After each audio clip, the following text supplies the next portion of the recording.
एक समय की बात है। किसी गांव में एक साधु रहता था। वह भगवान का बहुत बड़ा भक्त था और निरंतर एक पेड़ के नीचे बैठकर तपस्या किया करता था।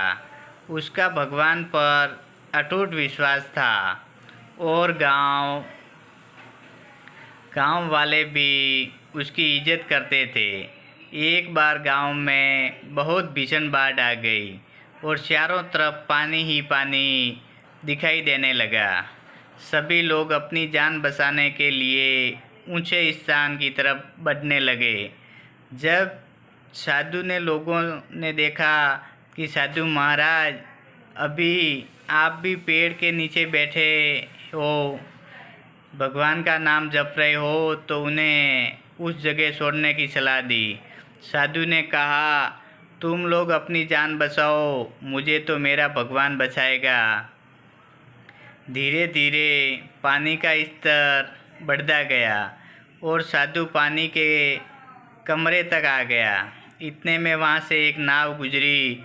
मल्लाह ने कहा, हे साधु महाराज, आप इस नाव पर सवार हो जाइए, मैं आपको सुरक्षित स्थान तक पहुंचा दूंगा।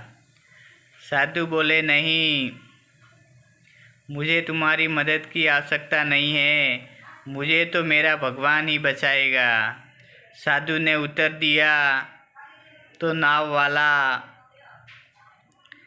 वाला भी चुपचाप वहाँ से चला गया।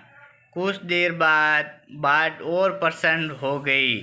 साधु ने पेड़ पर चढ़ना उचित समझा और वहाँ बैठकर ईश्वर को याद करने लगा। तभी अचानक उन्हें गिड़गिड़ाहट की आवाज़ सुनाई दी और एक हेलीकॉप्टर उनकी मदद के लिए आ पहुंचा।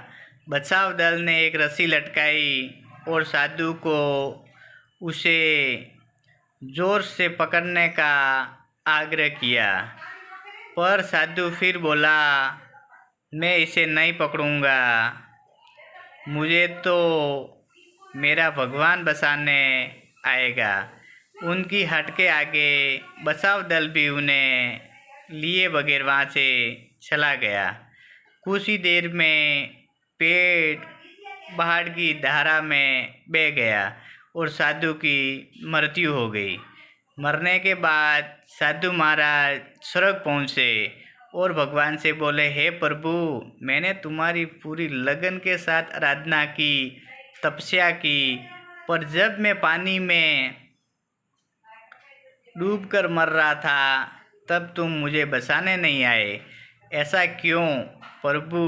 भगवान बोले, हे साधु महात्मा, मैं तुम्हारी रक्षा करने एक नहीं बल्कि 3 बार आया। पहला ग्रामीणों के रूप में, दूसरा नाव वाले के रूप में और तीसरा हेलीकॉप्टर बचाव दल के रूप में, किंतु तुम मेरे इन अवसरों को पहचान नहीं पाए। मित्रों, इस जीवन में ईश्वर हमें कई अवसर देता है। इन अवसरों की प्रकृति कुछ ऐसी होती है कि वह किसी भी प्रतीक्षा नहीं करते और वो एक दौड़ता हुआ घोड़े के समान होते हैं, जो हमारे सामने से तेज़ी से गुजरते हैं। यदि हम उन्हें पहचान कर उनका लाभ उठा लेते हैं तो हमें हमारी मंजिल तक पहुंचाते हैं, तो हम हमारी मंजिल तक पहुंचा देते हैं, अन्यथा बाद में पछताना ही पड़ता है।